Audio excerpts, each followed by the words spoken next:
ತಾವು D K Shivakumar ಅಂದರೆ ಉಪಮುಖ್ಯಮಂತ್ರಿ ಡಿ ಕೆ ಶಿವಕುಮಾರ್ ಅವರ ವಕೀಲರು ಅಂತೇಳಿ ಕೇಳಲ್ಪಟ್ಟೆ. ಸೊ ಇದರ ಬಗ್ಗೆ ನೋಡಿ, ರಾಜ್ಯದಲ್ಲಿ ಬಂದಾಗ ನಾವು ಡಿ ಕೆ ಶಿವಕುಮಾರ್ ಅವ್ರಿಗೆ ನಾವು ವಕೀಲರಾಗಿ ವೃತ್ತಿಯನ್ನು ಪ್ರಾರಂಭ ಮಾಡಿದ್ದೀವಿ. IT ಕೇಸು ED ಕೇಸ್ನಲ್ಲಿ ಇಲ್ಲ ಅಂತಲ್ಲ, ಯಾವುದೇ ಕೇಸ್ ಇದ್ರೂ ನಾವು ತಗೊಳ್ತೀವಿ.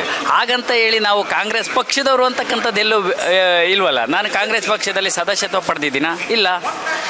ನಾನು ಒಬ್ಬ ವಕೀಲ, ಸರ್ವೋಚ್ಚ ನ್ಯಾಯಾಲಯದ ವಕೀಲ. ನನಗೆ ಯಾರು ನನ್ನ ವಕೀಲರ ವೃತ್ತಿಗೆ ಫೀಸ್ ಕೊಡ್ತಾರೆ ಅವ್ರಿಗೆ ವಕಾಲತ್ತನ್ನು ವಹಿಸ್ತೀವಿ.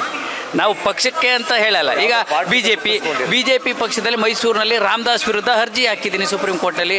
ರಾಮದಾಸ್ ವಿರುದ್ಧ ಕೇಸ್ನ ಗೆದ್ದಿದ್ದೀನಿ. ನಾನು ಸ್ಟೇ ಆರ್ಡರ್ನ ವೆಕೇಟ್ ಮಾಡಿದ್ದೀನಿ ಪ್ರೇಮ್ ಕುಮಾರಿ ಕೇಸ್ನಲ್ಲಿ, ಆ ಕೇಸ್ನಲ್ಲಿ ಮಾಡಿದ್ದೀನಿ. ಹಾಗಂತೇಳಿ ನಾನು BJPಗೆ ಸಂಬಂಧಪಟ್ಟ BJPಯವ್ರ ವಿರುದ್ಧನೂ ಕೇಸ್ ನಡೆಸಿದ್ದೀನಿ.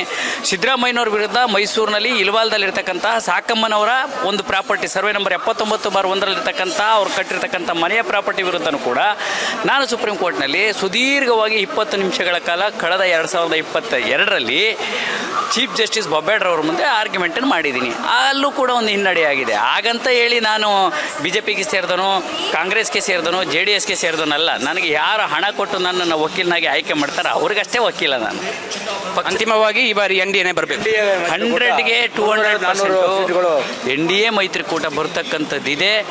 ಇದು ಯಾರೂ ಕೂಡ ತಪ್ಪಿಸುವಂಥದ್ದಲ್ಲ. ಯಾಕೆ ಅಂತ ಹೇಳಿದರೆ ನೋಡಿ, NDA ಮೈತ್ರಿಕೂಟವನ್ನು ಇವತ್ತು ದೇಶಾದ್ಯಂತ ಪ್ರತಿಯೊಬ್ಬ ಪ್ರಜ್ಞಾವಂತ ವಿದ್ಯಾವಂತ ಮತದಾರ ಆಯ್ಕೆ ಮಾಡ್ಕೊಂಡಿದ್ದಾರೆ. ಅದನ್ನು 100ಕ್ಕೆ 100 ಹೇಳ್ತೀನಿ, 350 ಸೀಟ್ಗಳ ಮೇಲೆ 100% ಇದು ಬರ್ತಕ್ಕಂಥದ್ದಿದೆ. ನರೇಂದ್ರ ಮೋದಿಯವರು ಮತ್ತೆ 3ನೇ ಬಾರಿಗೆ ಪ್ರಧಾನಮಂತ್ರಿಗಳಾಗ್ತಾರೆ. ಅವರು ದೇಶದ ಅಭಿವೃದ್ಧಿಗೆ ಶ್ರಮಿಸ್ತಾರೆ.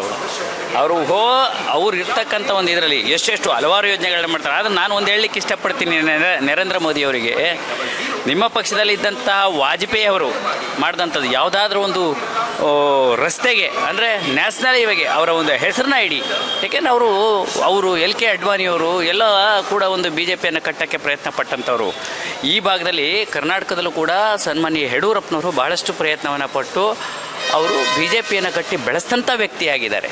ಸೊ ಅದೇನೇ ಇರಲಿ, ನಮಗೆ ರಾಜ್ಯದ ರಾಜಕೀಯಕ್ಕಿಂತ ದೇಶದ ರಾಜಕೀಯ ಮುಖ್ಯವಾಗಿರೋದ್ರಿಂದ ಅಲ್ಲಿ ನರೇಂದ್ರ ಮೋದಿಯವರ ಒಂದು ಅಲೆ ಶುದ್ಧ ಪ್ರಾಮಾಣಿಕತೆ ಇರತಕ್ಕಂಥ ವ್ಯಕ್ತಿ ಅವರು ಮತ್ತೊಮ್ಮೆ ಪ್ರಧಾನಿ ಆಗಲಿ ಅಂತಕ್ಕಂಥದ್ದೇ ನನ್ನ ಒಂದು ಆಸೆ, ಆಕಾಂಕ್ಷೆ.